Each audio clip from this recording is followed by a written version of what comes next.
Percy's Ploy. When Duck was sent to Edward Station, Diesel had to manage the yard alone. He was delighted his plan had worked, but his inexperience led to disorganized sightings and delayed trains. Percy came to keep the yard in order, but despite his best efforts, Diesel ignored his help.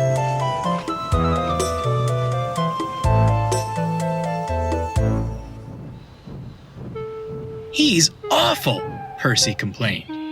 "He spends more time lurking amongst the trucks than shunting. I don't know what you three see in him. Duck is much better." "Ha!" snorted James. "We've no patience for gossipy shunters. And that goes for you too, little Percy."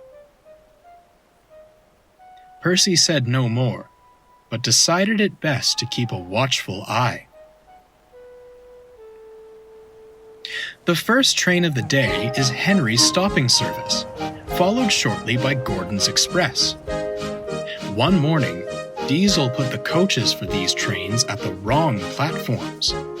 When Henry arrived, he backed down onto the Express. By the time the station master worked out what happened and the signalman cleared a path to the correct coaches, Henry was delayed and none too pleased. 10 minutes behind schedule, he fumed. All due to your inadequacy. Revolutionary indeed. If my trains are late again, I'll give you revolutionary. Diesel had no reply. He sulked angrily, thinking how to pay Henry out. By the next morning, Diesel had a scheme. He purposefully put the coaches at the wrong platforms again. Percy, shunting nearby, was about to speak up when Henry arrived. "What's this?" demanded Henry. "Don't tell me you've made the same mistake again." "Why, certainly not. Your words taught me a valuable lesson," Diesel replied greasily. "This is a change requested by the Fat Controller himself. The way I heard it, you pull the Express much better. Gordon is only suited for that kipper of yours now. It's your turn today, and perhaps forever." Diesel scuttled away, leaving Henry full of pride. When Gordon arrived, he was surprised to be coupled to the local. Percy tried to tell them what he'd seen, but Gordon and Henry argued so bitterly that no one paid attention. In the end, Gordon left with a very late local and a nasty disposition. "That Henry," he complained to Percy, "saying he pulls the Express better than me.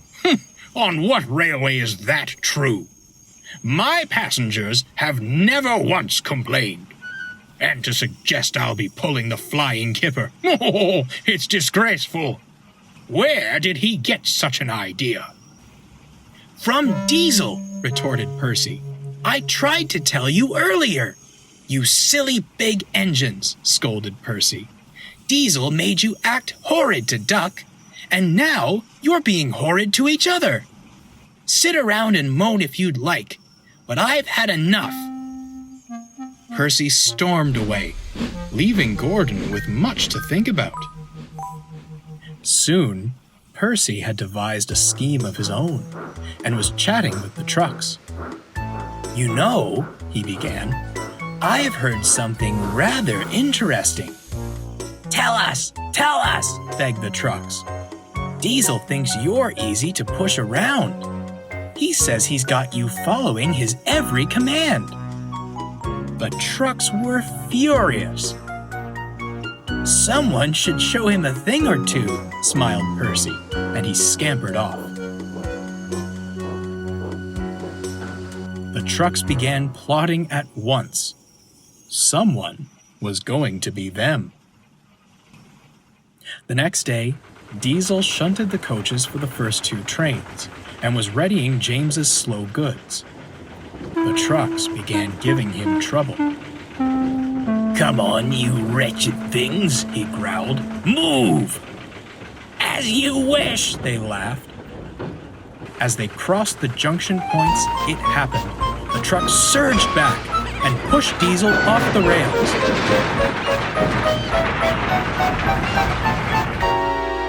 They sat blocking the line to the express. At that moment, Henry arrived. "What on earth are you doing? You're in the way of my express!"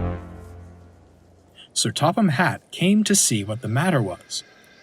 "Please be off with your local train, Henry. I'll attend to this mess." Henry was confused. "I thought you wanted me on the express, sir." "And where did you hear such a thing?" By the time Henry finished, Diesel was looking rather pale. "That will be all, Henry. Hurry along to your train. As for you," Sir Topham Hatt said, turning to Diesel, "I shall deal with you later." Before long, Percy and the Cranes had Diesel back on the rails. He spent the rest of the day in the sheds. When the big engines returned, they hissed and glared at him. Silence fell when Sir Topham Hatt arrived. "My engines do not tell lies," he began sternly. "I will not stand for deceitful behavior like this. Furthermore, you have shown you are incapable of handling the work in the yard.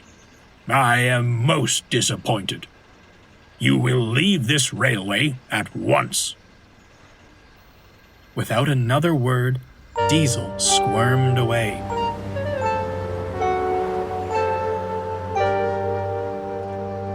"As for you 3, Sir Topham Hatt continued, "I hope you've learned a valuable lesson about trust and loyalty.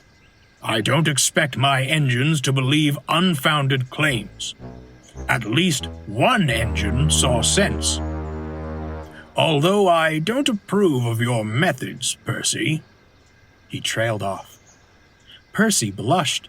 Sir, how did you— "However," winked Sir Topham Hatt, "so long as it remains an isolated incident, we shall say nothing more. Now, can I count on you to handle the shunting until Duck returns?" "Certainly, sir," peeped Percy, and he hurried off to tidy the yard. Sir Topham Hatt returned to his office just as the telephone rang. "Yes? Come again? A barber shop?